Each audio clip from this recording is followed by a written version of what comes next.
Alors, on est en direct sur notre page Facebook. Je vais seulement vérifier pour nos auditeurs qui voudraient l'écouter directement dans l'événement qu'ils puissent y accéder aussi.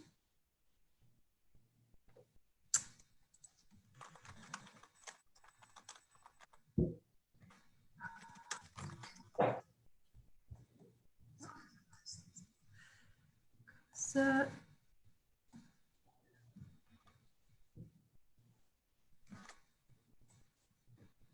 Donc, bonjour à tous. Ce midi, pour ceux qui c'est la première fois, en fait, on fait une série de webinaires depuis quelques mois avec des ambassadeurs Gosselin ou des conférenciers qui prennent part avec certaines marques. Ce midi, on reçoit Valérie de Rome-Massé, ambassadrice Gosselin depuis 2 ans avec nous déjà. Alors, allô Valérie? Allô, bonjour. Ça va bien? Oui, ça va bien. Et toi? Oui, super. Donc, on va attendre un peu là, que les gens se connectent au live. Vous pouvez nous dire vous êtes d'où pour qu'on sache un peu qui nous écoute, si vous êtes client chez nous ou non. Également, si vous avez des questions, je vous invite à les poser dans le chat. Moi, je vais être là pour monitorer les questions. Puis, entre-temps, je vais les poser aussi à Valérie là, pendant qu'elle fait le webinaire. C'est certain qu'elle n'aura pas le temps de répondre à tout le monde, malheureusement, mais Valérie repassera là, à la fin pour répondre aux questions un peu plus techniques qu'on n'aura pas eu le temps d'aborder pendant le webinaire. Donc là, en ce moment, on a environ 200 personnes, Valérie. Parfait. Peut-être voir si j'ai accès aux commentaires, mais de toute façon, je vais les regarder après. Je vais pouvoir répondre. Oui, c'est ça, tu pourras regarder. Puis, écoute, hey, on a des gens des Antilles. Sinon, bien au Québec, Longueuil, Valleyfield, Saint-Basile-le-Grand. Très cool. Parfait. Fait que, écoute, si tu veux commencer, il est midi. Moi, je te laisserai la parole. Puis je vais intervenir là, pour poser des questions des spectateurs. C'est parfait. Fait que je commence. Bonjour, merci d'être là. Fait que dans le fond, je ne sais pas si il y en a certains d'entre vous qui me connaissent déjà. Je suis quand même pas mal active sur les réseaux sociaux, Instagram en particulier. Il y en a certains d'entre vous qui m'ont écrit pour me demander plus d'informations sur la conférence. Je sais qu'il y en a d'entre vous qui sont en Europe puis qui m'écoutent en ce moment. Fait que bonjour. Fait que dans le fond, je vais vous introduire un peu à mon histoire qui a commencé il y a plusieurs années. C'est quand même assez récent, là. Ça fait environ un bon 5 ans que je fais de la photo d'animaux. Je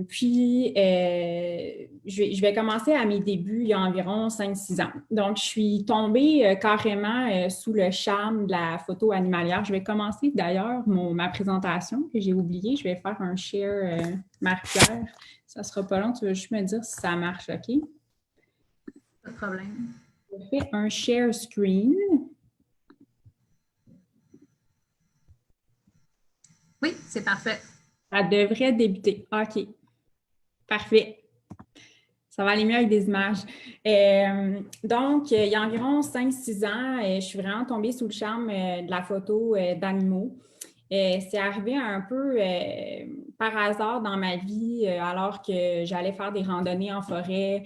Puis, je tombais toujours, je voyais toujours des animaux. Puis, je me suis mis à vraiment aimer ces moments-là que je vivais avec les animaux, à les observer. Je croisais beaucoup de cerfs, entre autres, beaucoup d'oiseaux. Puis, j'avais pas nécessairement ma caméra. Fait que là, je me suis décidée à traîner ma caméra avec moi quand j'allais marcher en forêt puis faire des randonnées. Puis tranquillement, j'ai commencé à prendre ces animaux-là en photo. Ça a débuté surtout avec des cerfs. Puis, ce que je trouvais fascinant dans ces moments-là que je vivais avec ces animaux-là, c'est que c'est très solitaire, la photo d'animaux. Donc, ça m'obligeait vraiment à être présent, dans le moment présent, sans avoir à parler, mais je pouvais vraiment avoir un lien unique avec ces animaux-là.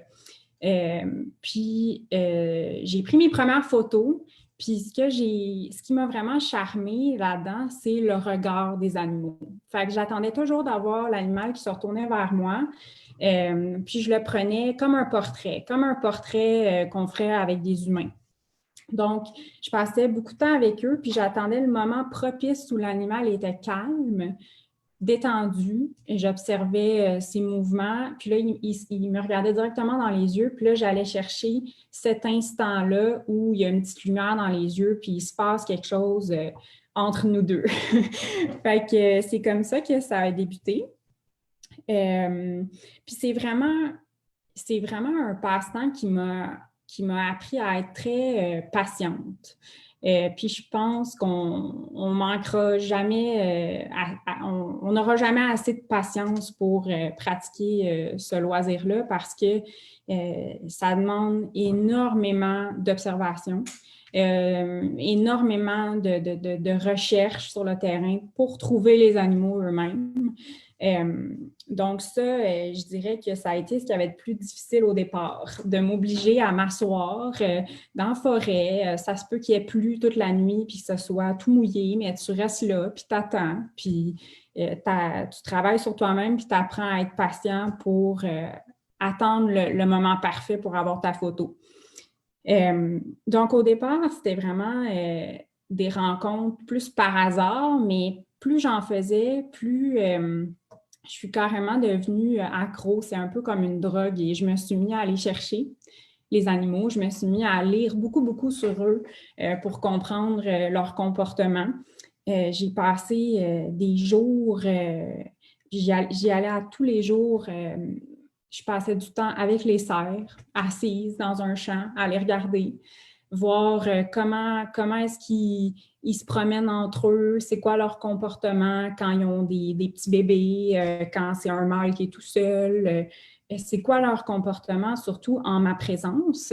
Puis là, c'est là que quand tu les observes longtemps, tu es capable de voir leur regard, leurs oreilles qui bougent. Quand les oreilles bougent, bien, ils sont inquiets, ils regardent quelque chose, la queue, comment ils se déplacent.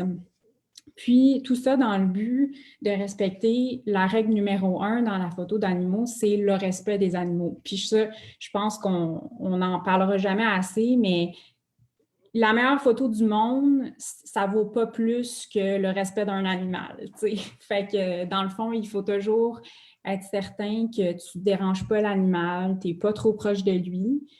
Puis c'est aussi que quand tu as un animal, un cerf, par exemple, qui est détendu, puis il t'a accepté dans son environnement, ta photo va être pas mal meilleure que celle où il est stressé, il a une oreille croche, puis il n'est pas content que tu sois là.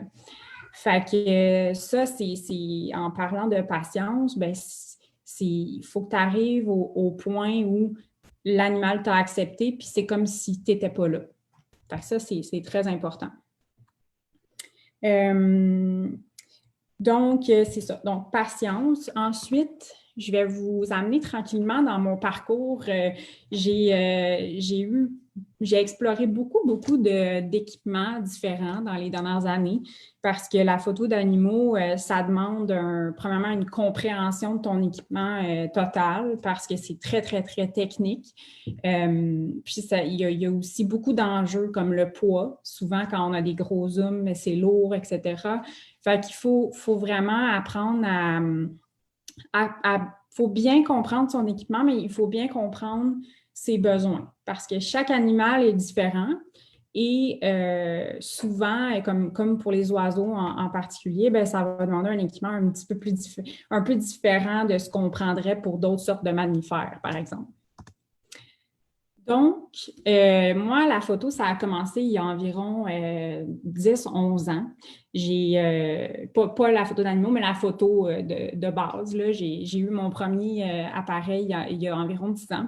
J'ai commencé avec une Canon T1i Rebelle, qui, je crois, ne se vend plus aujourd'hui.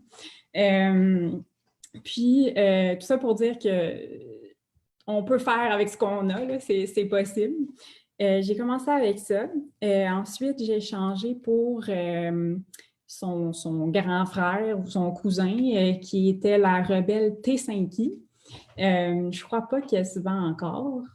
Je crois que la T7i se vend encore, mais la T5i, je ne crois pas. Puis, c'est là, en fait, que j'ai commencé à faire beaucoup de photos d'animaux avec la T5i. Et j'ai réussi, malgré cette petite caméra de base peu coûteuse, à faire des photos que j'apprécie encore aujourd'hui.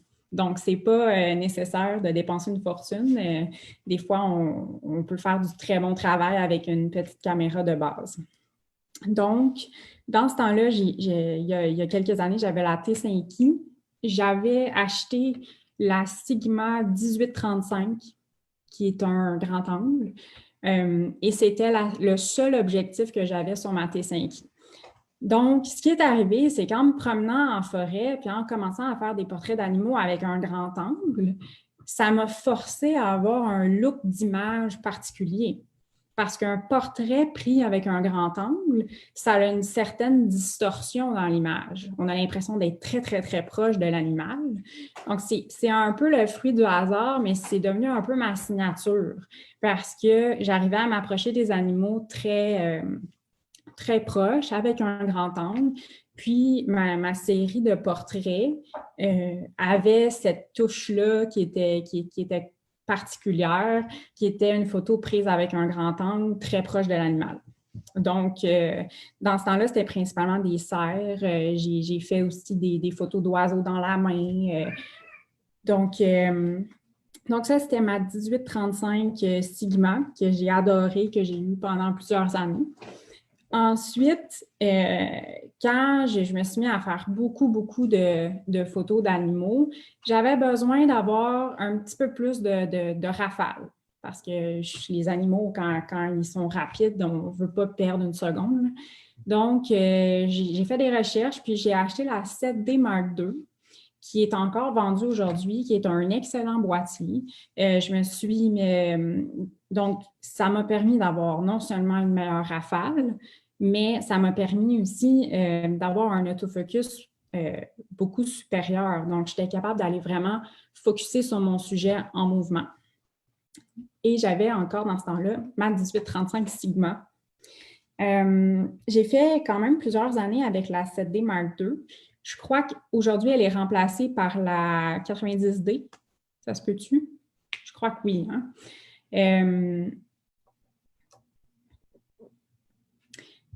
Je t'entends pas, Marie-Pierre, quand tu me parles. Ah, excuse-moi. Oui, c'est ça, je te disais. C'est ça, c'est la 90D qui remplace. Oui, c'est ça. Donc, j'ai fait plusieurs années avec la 7D Mark II. Ensuite, j'ai fait un gros changement dans ma vie. J'ai tout vendu. J'ai acheté du Sony. J'ai eu la A7R3, qui était incroyable pour les animaux. Non seulement la rafale c'était presque trop, là. C'était extrêmement rapide, l'autofocus extraordinaire pour les animaux. Et dans ce temps-là, j'ai eu deux objectifs Zeiss qui étaient la 25 mm. Donc, j'avais encore mon grand angle que j'aimais beaucoup pour faire des portraits et du paysage. Et j'avais aussi une Zeiss 85 mm.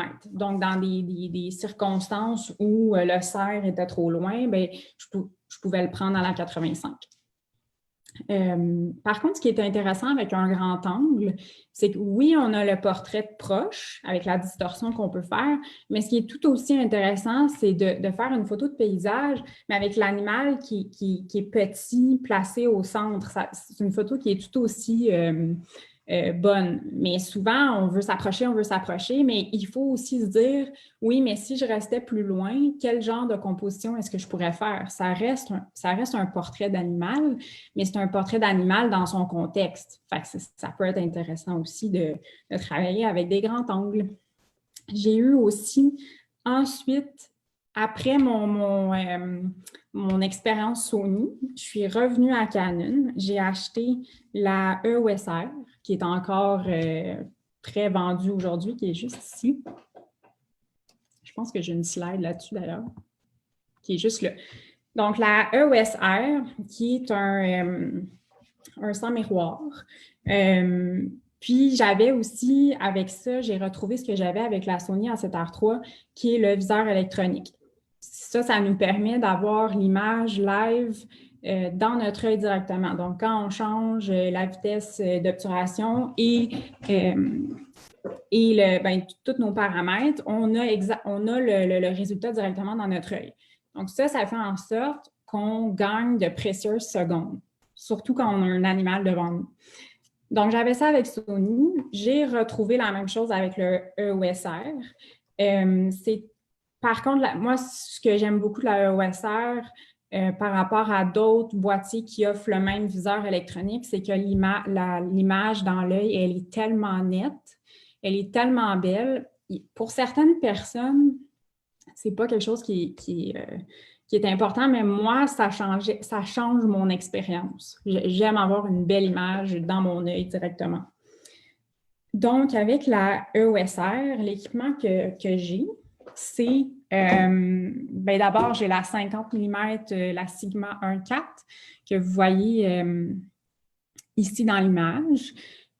Pourquoi la 50 mm par rapport aux animaux?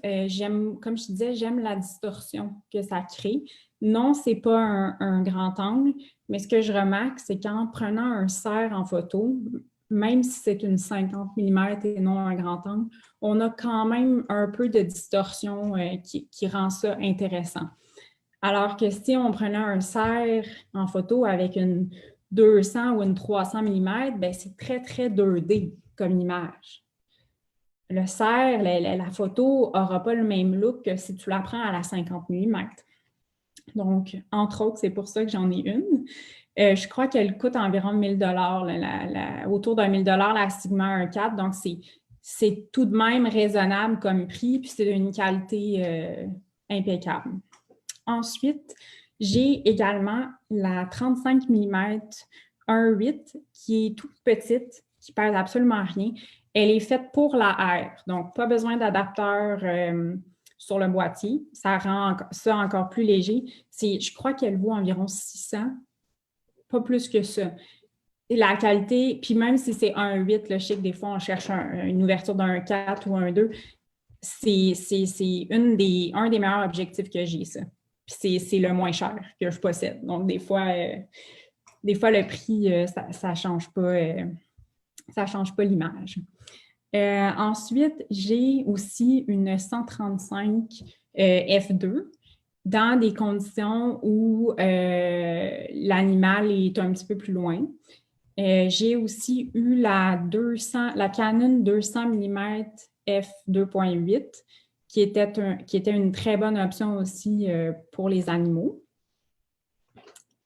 Quand j'ai eu mon EOSR, j'ai également acheté une Canon 100-400 qui est un classique que j'ai adoré, qui est un très bon objectif pour des animaux que je conseille fortement. Je le conseille par contre sur un boîtier qui est un APS-C, qui est un crop, parce que le crop nous permet d'aller chercher une distance supplémentaire. Avec les animaux, ça, c'est très, très, très utile. Alors que sur la EOSR, notre 100-400, on n'est pas aussi proche qu'on voudrait l'être. Ça serait un conseil que je donnerais. Donc ça, c'est à peu près tout pour l'équipement Canon. Justement, dans Canon, on a une question qui revient. Je ne sais pas si tu as entendu parler du nouveau Canon EOS R5 et EOS R6. Oui. C'est-tu quelque chose qui pourrait te tenter pour la photo animalière? C'est sûr que là, ça vient mettre beaucoup de choses en perspective. Oui, absolument.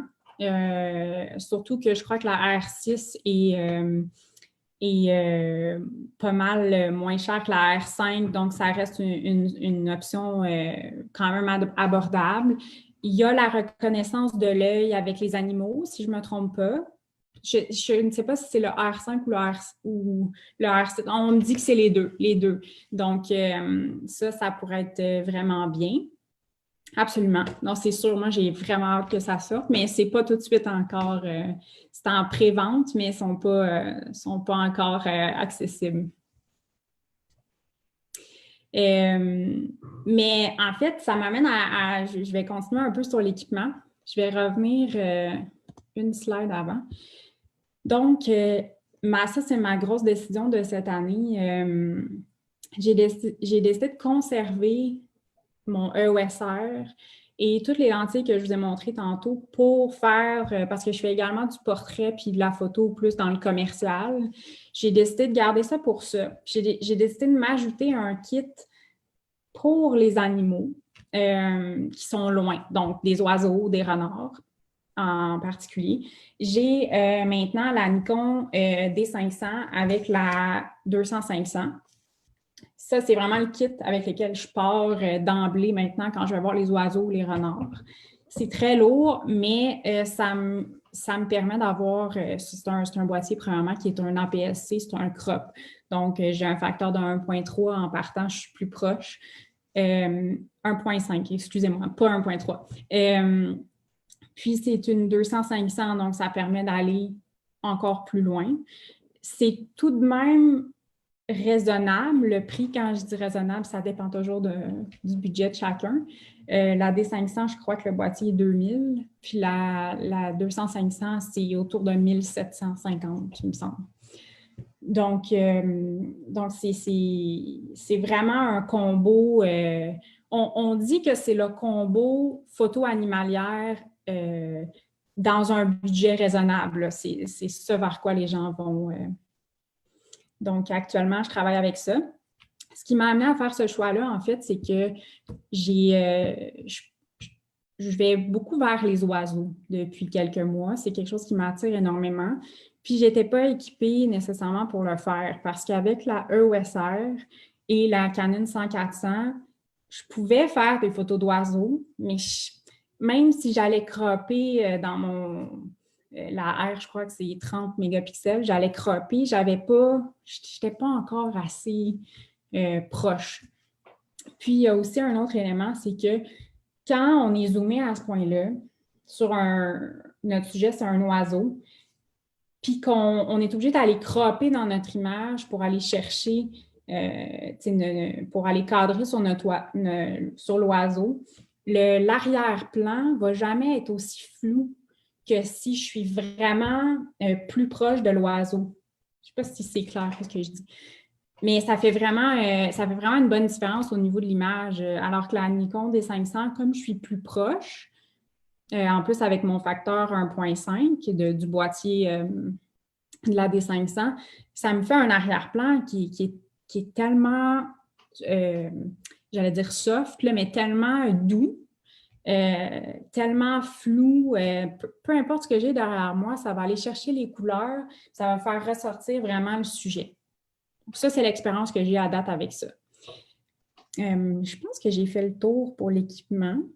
Y aurait-il une question de plus? Non, en fait, il y avait une question sur le crop, mais tu viens d'y répondre. OK. Je te laisse continuer. Ça me fera plaisir, là, si jamais il y a d'autres questions, là, je pourrais répondre. Des fois, c'est mélangeant, là, mais je pourrais répondre par la suite. Il y a une question qui vient de rentrer, en fait. Est-ce que tu utilises un trépied avec ton Nikon quand tu as la 200-500? C'est une très bonne question. Quand je l'ai acheté, mon premier réflexe, c'était bon, ben là, c'est lourd, ça va me prendre un trépied.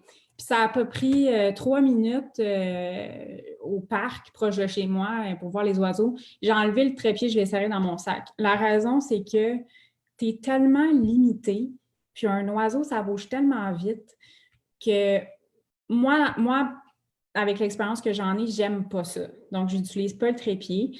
Oui, c'est difficile pour les bras de soulever une caméra de ce poids-là à chaque fois, mais honnêtement, on s'habitue. Ça prend quelques fois, tu vas être raqué au début, mais à un moment donné, tu vas avoir le bon réflexe, puis tu vas tellement être habitué à son poids que tu vas développer des méthodes pour que ce soit moins souffrant pour toi.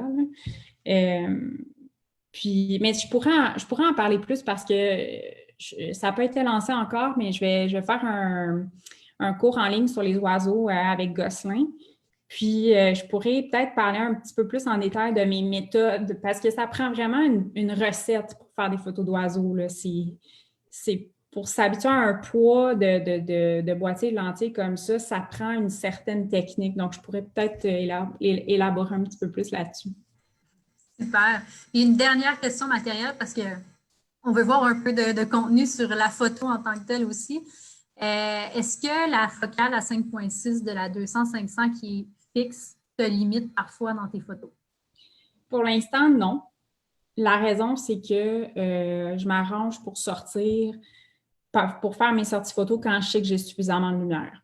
Comme supposons une journée pluvieuse comme on en a ces temps-ci, où c'est pas, bon, OK, il pleut pas, là, disons qu'il pleut pas, mais que c'est nuageux, ben, je vais pas aller dans le fond de la forêt avec ma 200-500 f 5.6. Je sais que ça vaut pas la peine. Mais pour une solution peu coûteuse, on n'a pas le choix d'avoir une ouverture de 5.6. C'est un peu un compromis, malheureusement. Mais pour l'instant, non. Chose certaine, éviter les forêts denses, ça ne sert à rien. Pour les oiseaux, supposons, j'ai un endroit où je vais souvent, là, c'est quand même assez, pas vide, mais ouvert au centre. Je vais avoir des arbres, puis après ça, il y a de la forêt dense autour. Ça ne me sert à rien d'aller dans le bois, là. Je vais repérer des oiseaux qui vont être perchés sur les branches qui donnent sur cet espace-là qui est ouvert. Je vais maximiser mes chances. Parce que l'ISO est très performant, mais je veux pas... quand je me rapproche de 3000 ISO, j'ai du grain, là, fait que, mais ça, c'est le cas de n'importe quoi qui coûte pas 16 000 $. Voilà. Donc, on va sauter un petit peu plus dans les images parce que là, je réalise que je parle beaucoup d'équipement. Je vais commencer avec mon sujet préféré, les renards. Pourquoi c'est mon sujet préféré? Parce que je trouve que c'est un animal qui est fascinant. C'est un animal qui a des expressions faciales. À chaque fois que j'en croise un, c'est différent. C'est un animal qui a un regard perçant aussi. Donc, ça fait toujours des photos vraiment, vraiment intéressantes. Puis, je dirais que un de mes critères en photo de renard, c'est que quand une fois que je fais le tri dans mes photos de toute la rafale que j'ai prise, je veux aller chercher la photo qui va présenter une expression différente des autres. Moi, c'est ça que je trouve intéressant parce que sinon, c'est un peu disparu au même. Donc, puis tu sais, on en prend des photos là, quand on sort, là, quand on fait des sorties photos d'animaux, là, tu peux revenir avec 1000 photos, 2000 photos, là, juste pour comme une fin d'après-midi en forêt. Mais tu vas peut-être avoir une bonne photo là-dedans qui va être vraiment l'émotion que tu veux faire ressortir. OK. Donc, c'est un peu la même chose pour ça. Ça, c'est une photo qui était extrêmement difficile à prendre parce que c'était une maman renard que j'ai suivie avec ses petits pendant plusieurs mois l'an dernier. Elle était, je pense qu'elle était en train de chasser dans un champ. J'étais couchée dans le champ. Puis j'ai réussi à la prendre, celle-là avec la Canon 100-400 dont je vous parlais. À travers les brindilles. Puis, j'ai réussi à prendre son œil qui est quand même assez sharp sur cette photo-là. Donc, quand je parlais de regard, moi, c'est ça qui m'attire dans la photo d'animaux. C'est vraiment d'aller capturer un instant c'est comme si c'était figé dans le temps après, puis tu pouvais te perdre un peu dans son regard. Donc, ça ici, je crois qu'on a principalement des bébés renards là-dessus, sauf celui-là.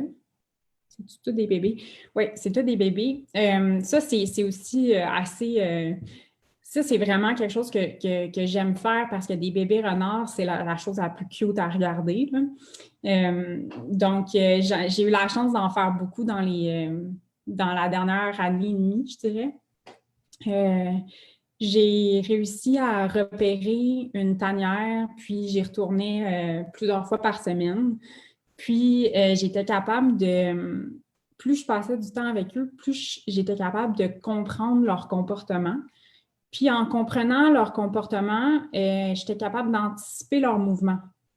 Parce que quand je parlais de patience tantôt, il y a ça aussi. C'est que la photo d'animaux, c'est pas juste faire clic pour avoir une belle image. La photo d'animaux, c'est vraiment aller t'imprégner de l'environnement, passer énormément de temps avec les animaux eux-mêmes pour être capable, c'est un peu comme si tu devenais un membre de leur famille, mais sans les déranger. Ça, c'est vraiment important. Fait que, dans le fond, tu t'imprègnes de l'environnement, tu comprends leur comportement.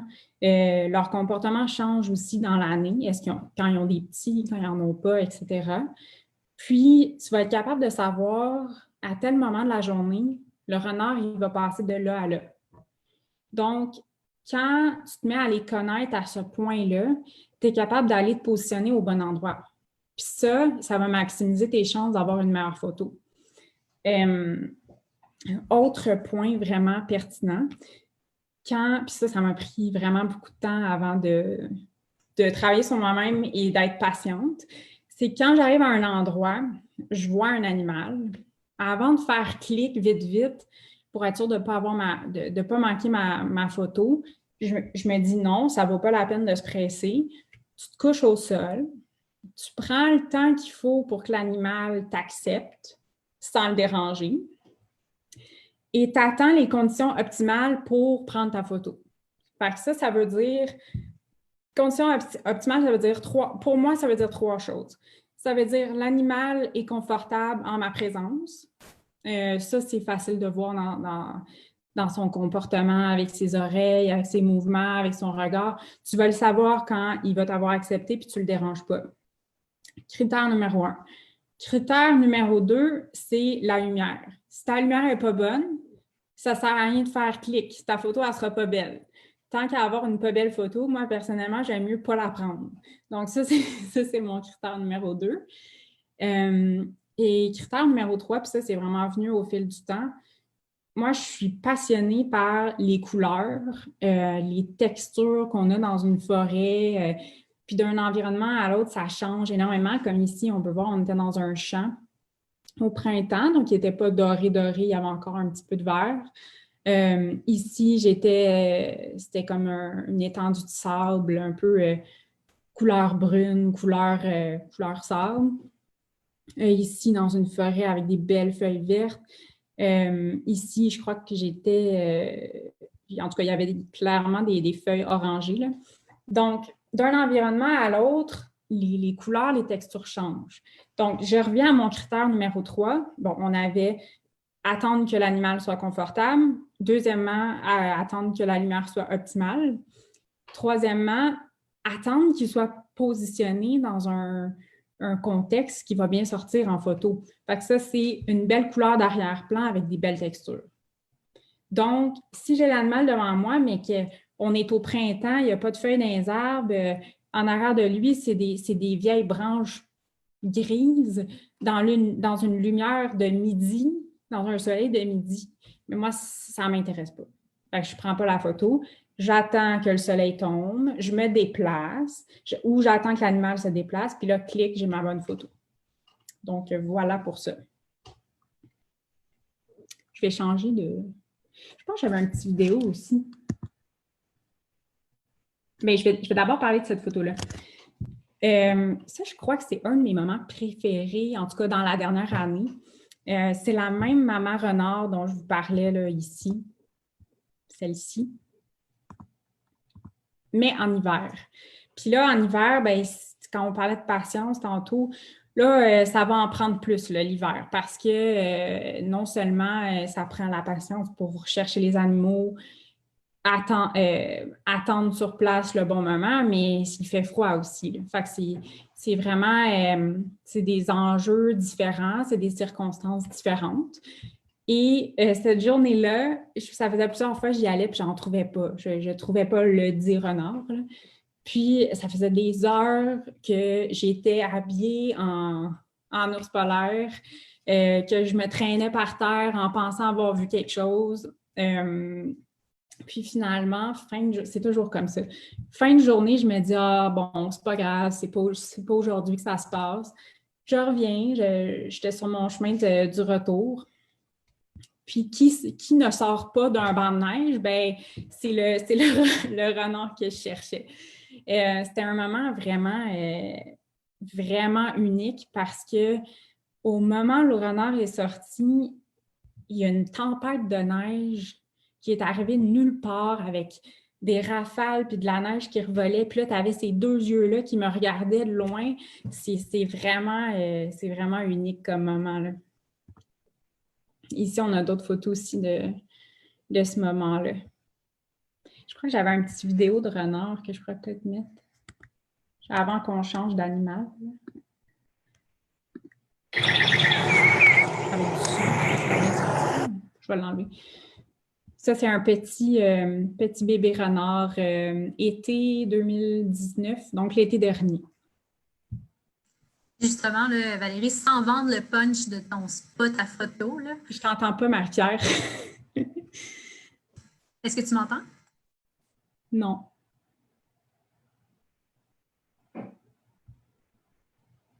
OK. OK, fait que ça, c'est tout pour la petite vidéo. Je vais le fermer. Je vais revenir à ma présentation qui est ici.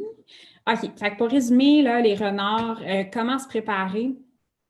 Ce qui est important, bon, en tout cas, pas important, mais ce que je privilégie, c'est si vous êtes capable d'avoir un capteur APS-C, donc crop, donc ça vous donne une chance de plus d'être un petit peu plus proche. Et au minimum 300 mm. Parce que la raison, c'est qu'on ne veut pas les déranger non plus, les renards. Ça m'est arrivé d'être dans un environnement qui était, les renards étaient confortables, j'étais assez loin, j'étais cachée, ils savaient que j'étais là, mais je ne les dérangeais pas. Le soleil tombait, il n'y avait quasiment plus de lumière, j'avais ma 100-400, j'avais pas assez de lumière qui rentrait, sinon j'avais trop de grains parce que mon ISO était crinqué dans le tapis. Il me restait environ 30 minutes de lumière, puis là, j'avais la photo de renard devant moi. Là. Je vais revenir, je vais vous la montrer. Celle-ci et celle-ci. C'est des photos qui ont été prises avec une 200 mm, une Canon 200 mm f2.8. Ce que j'ai fait, c'est qu'il me restait 30 minutes de lumière. J'ai enlevé ma 100-400. J'avais ma petite 200 dans mon sac. J'ai dit, bon, je vais essayer. Je l'ai mis et j'ai eu mes photos.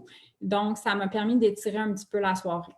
Mais ce que je privilégie, c'est minimum 300 mm parce que c'est rare qu'on est proche comme ça. Ensuite, bon, comment les repérer? Ça, c'est extrêmement difficile. Ça m'a pris des années et ça a valu la peine parce que quand je les ai trouvés, c'est le plus beau moment de ma vie. Donc, il faut juste être patient. Comment les repérer? Regarder au sol. C'est pas compliqué. Moi, quand je me promène en forêt, je regarde au sol, je regarde les traces et j'écoute. Beaucoup, beaucoup, beaucoup. J'écoute surtout pour les bruits d'oiseaux pour les reconnaître, là, mais regarder au sol, repérer les traces, ça, c'est un bon indice. Privilégier les sorties au lever du soleil ou fin de journée, bien ça, c'est pas un secret. Les animaux, ils sortent plus, mais c'est aussi qu'il y a peu de présence humaine, donc ils sont plus confortables à s'aventurer proche des sentiers.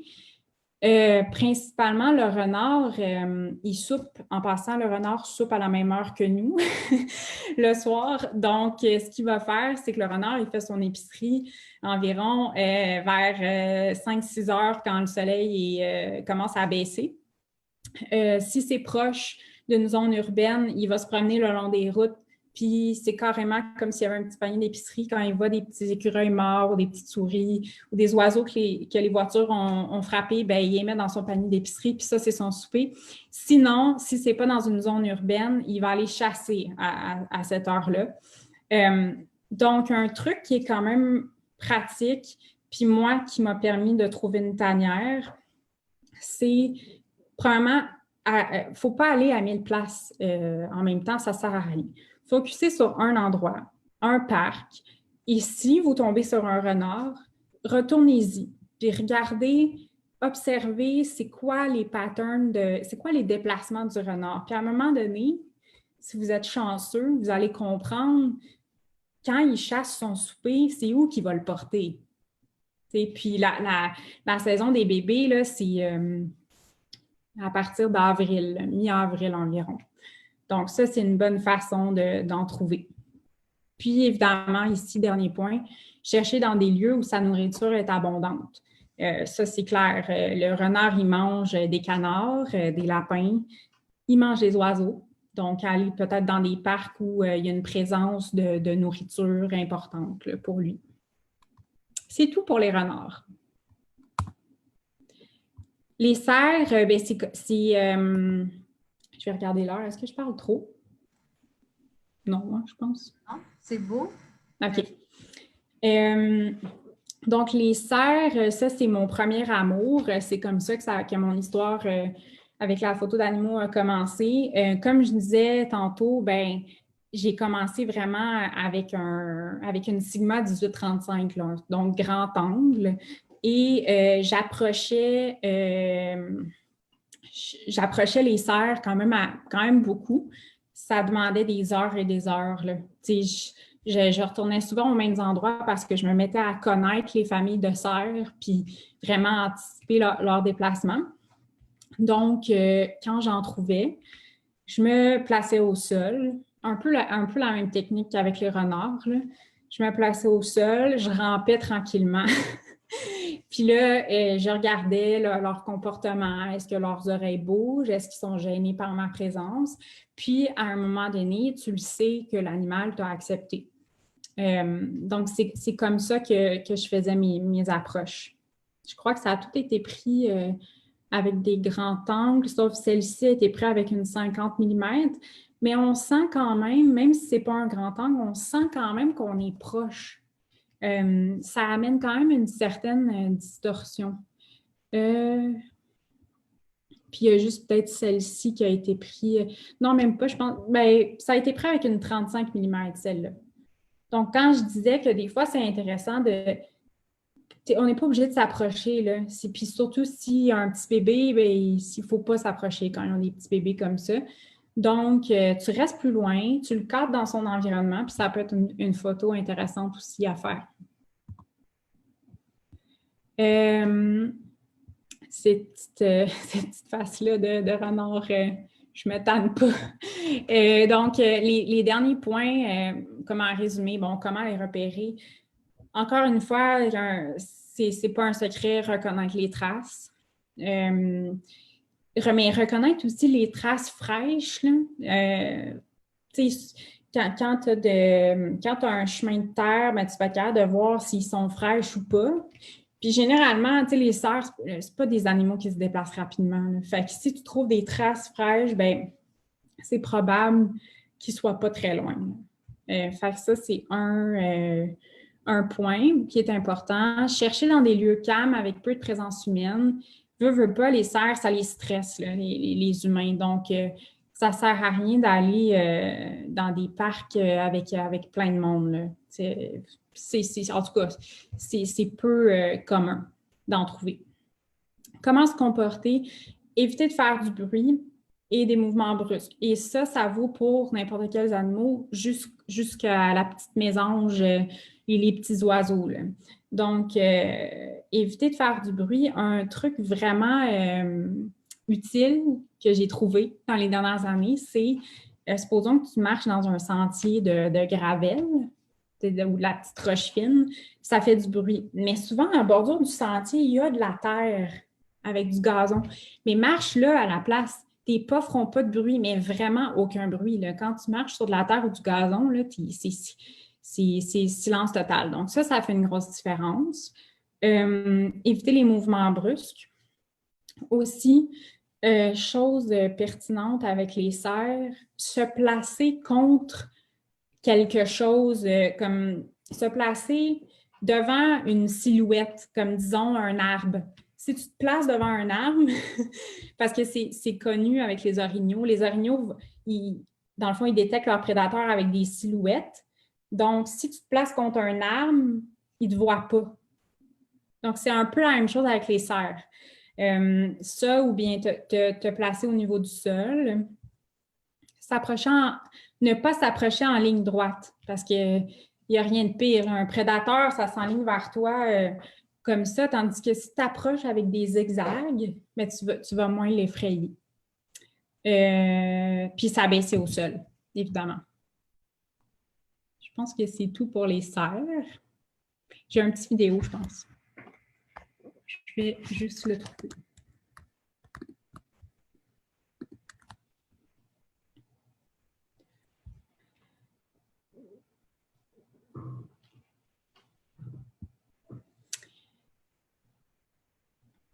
Donc, il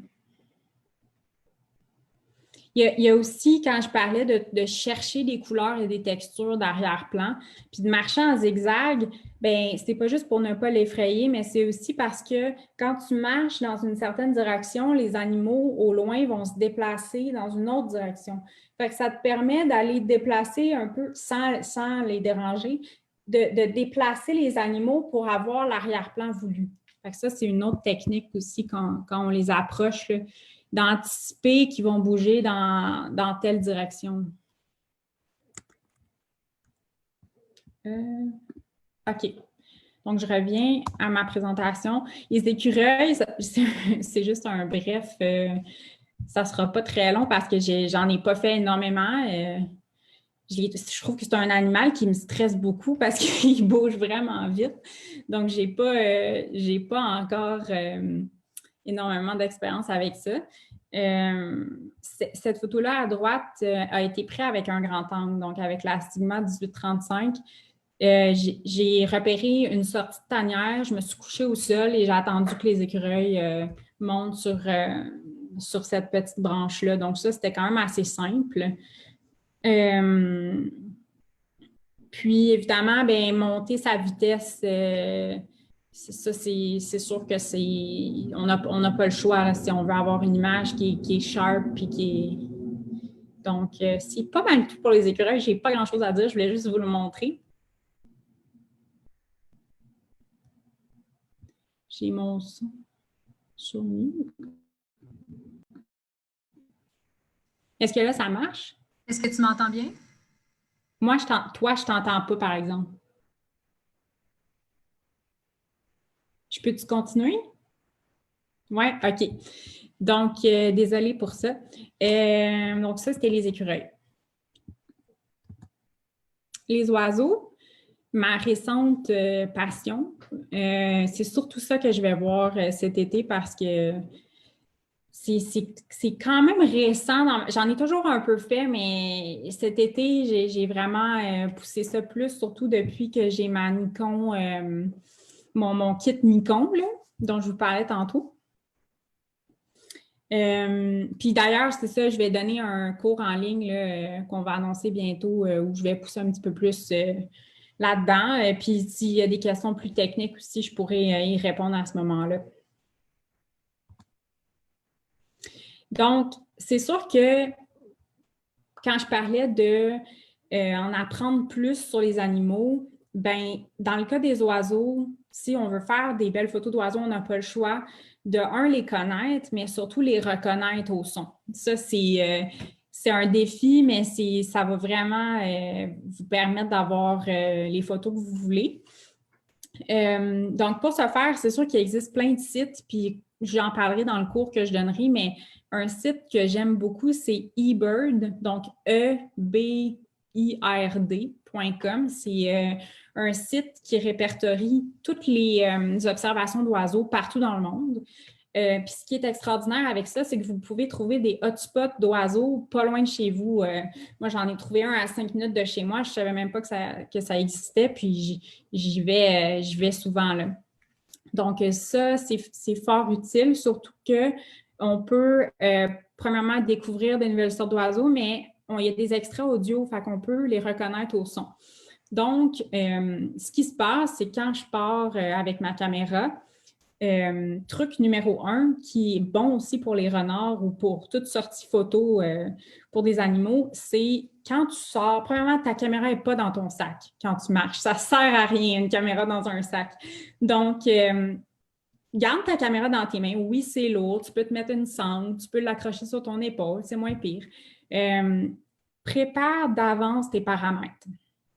Donc, Ça veut dire étudie ton environnement, ta lumière. Bon, on est à peu près, c'est un peu nuageux. Il faut que je sois assez rapide, donc minimum, en tout cas, moi, je ne vais pas en bas d'1/400. Que ce soit ben, pour les renards. Pour les oiseaux, ça dépend. Je vais y venir après. Donc, tu évalues ton environnement, tu mets déjà tes réglages à peu près. Des fois, prends une photo dans la forêt, juste voir si. Parce que quand l'animal va sortir, il faut être prêt pour le prendre en photo. Donc, fais une coupe de quelques essais là, pour être sûr que quand la lumière change, ben, tu es correct, tu as assez de lumière, etc.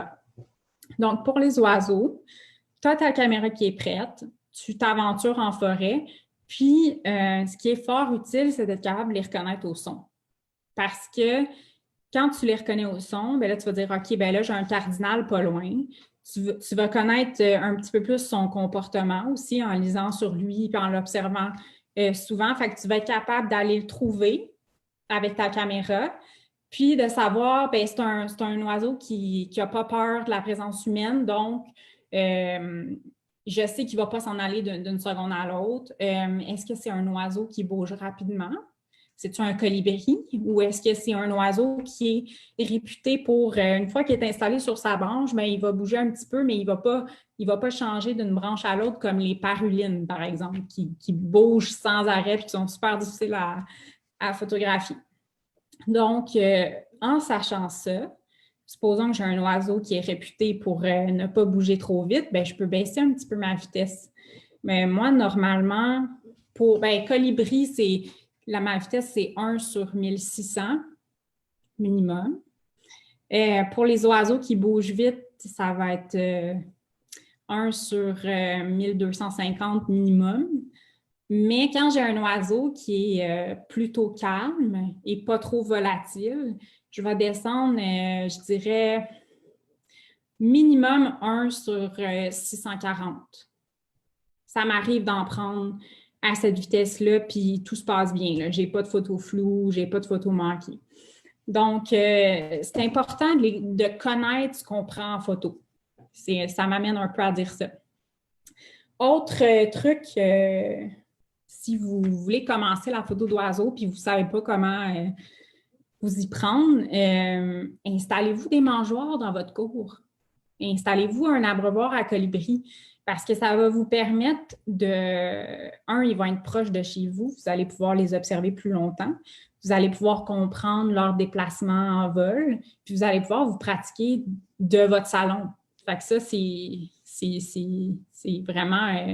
moi, je trouve que c'est bien de le faire. Puis là, ensuite, vous pouvez vous aventurer plus loin puis prolonger l'expérience. Y a-t-il des questions?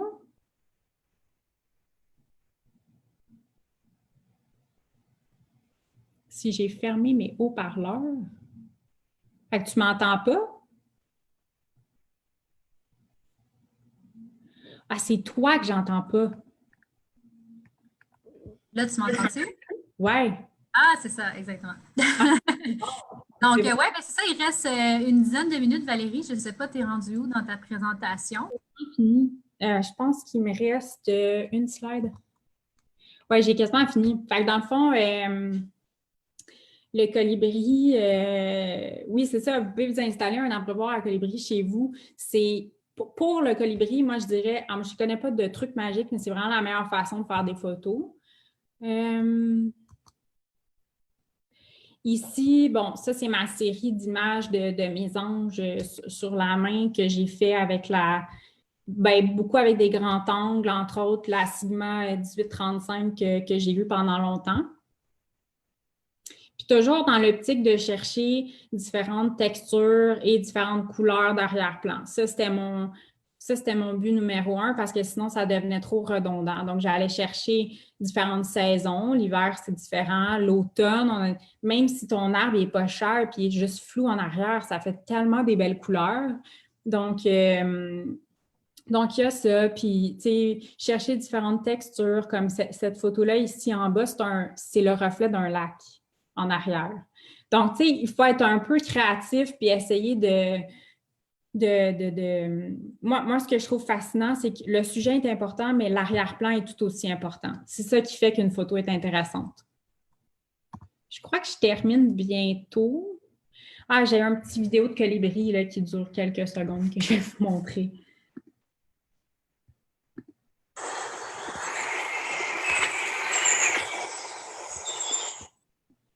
Donc, c'est un colibri au repos, là, perché sur une branche, filmé avec ma Nikon 200-500 de ma fenêtre de cuisine.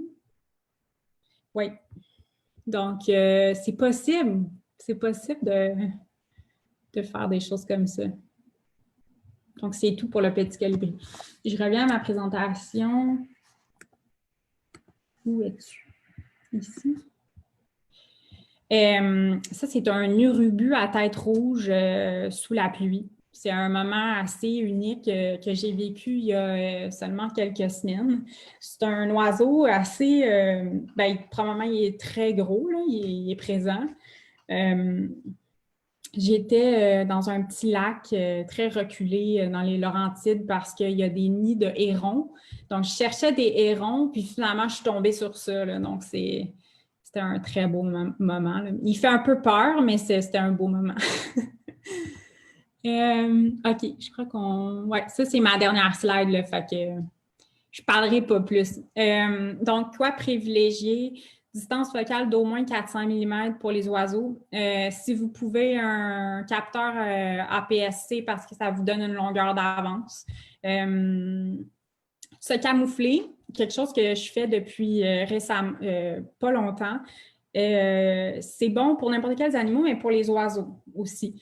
Si vous n'avez pas d'habits de camouflage, moi, j'en possède pas, là, donc je m'habille en kaki. J'essaie de me fondre dans l'environnement. Honnêtement, ça augmente vos chances d'approcher un oiseau. Ça, c'est sûr et certain. Privilégiez les sorties au lever du soleil ou en soirée. Les oiseaux sont plus propices à sortir dans ces heures-là. Généralement, ils sont plus au repos ou moins actifs au milieu de la journée. Comment les repérer, reconnaître leur chant? Ici, vous avez le site web dont je vous parlais tantôt. Il y en a un autre que j'adore qui est les oiseauxparlacouleur.com. Vous voyez un oiseau, vous ne savez pas c'est quoi. Vous pouvez rentrer la couleur, puis environ la grosseur, puis ça vous donne toutes les sortes d'oiseaux qui correspondent à ces critères-là au Québec. Donc, c'est vraiment formidable pour connaître des nouvelles sortes d'oiseaux. Anticiper leur comportement, ça revient à dire ce que je disais tantôt, de lire sur eux, de les observer longtemps. Comment se comporter? Ça a l'air drôle à dire, ne pas les regarder dans les yeux quand on essaie de les approcher, parce que les oiseaux, ils savent, puis pour eux, c'est une menace. Donc, pas les regarder dans les yeux, faire des zigzags pour les approcher. Ça vaut aussi pour d'autres sortes d'animaux. Éviter de faire du bruit, marcher sur des surfaces silencieuses, je l'ai dit tantôt, ça change tout. C'est un passe-temps qui est solitaire, là. Donc, si vous voulez faire des belles photos d'oiseaux, c'est pas le temps d'y aller avec des amis ou puis ne pas s'approcher en ligne droite, ben ça, je l'ai dit. Donc, je pense que ça conclut. J'aurais pu continuer, mais je vais m'arrêter là. Super, Valérie. Dis-moi, tu sais, il y a une question qui est revenue assez souvent, tu sais, pour les gens en région, c'est plutôt simple de trouver des spots photos. Mais tu sais, autour de Montréal, as-tu des recommandations où il y a des oiseaux ou des animaux? C'est sûr que vous le savez déjà, les photographes animaliers ne disent pas leurs secrets, leurs endroits, parce que ça reste secret, principalement pour le respect des animaux. Donc, je me fais souvent demander pour les renards, mais je ne le dis pas malheureusement. Par contre, pour les oiseaux, moi, je vous invite à aller voir ce site-là, eBird. Si vous allez trouver des hotspots d'oiseaux, je suis convaincue que tout le monde qui regarde en ce moment, vous en avez un pas loin de chez vous. C'est incroyable, les oiseaux, c'est accessible beaucoup plus qu'on pense.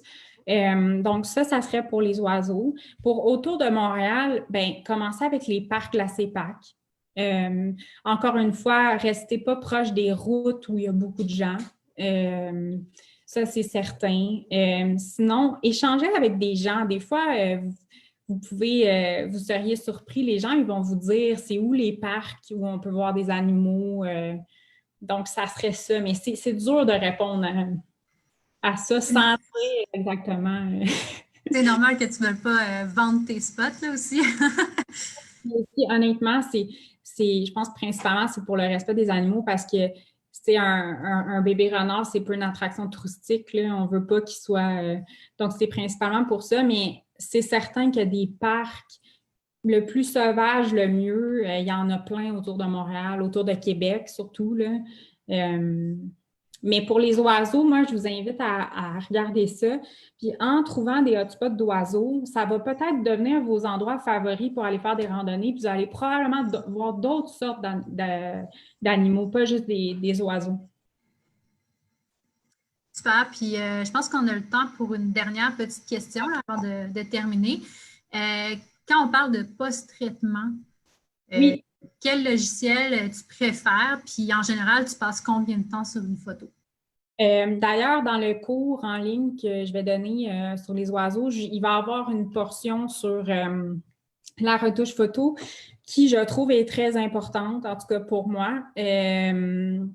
D'abord, j'utilise Lightroom.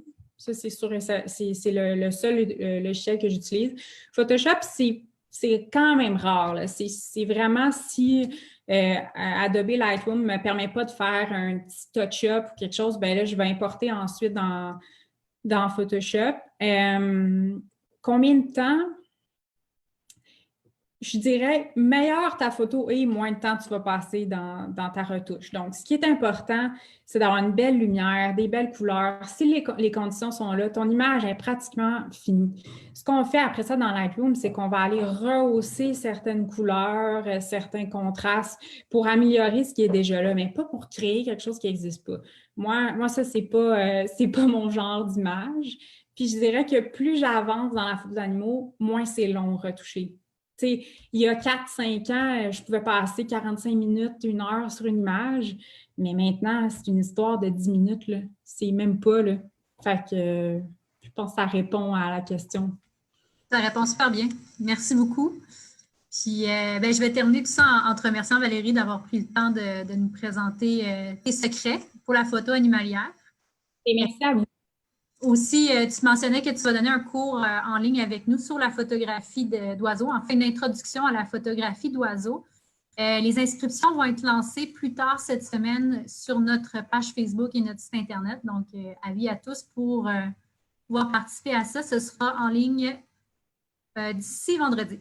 Donc, merci beaucoup. Puis, on se dit à la prochaine. Bye!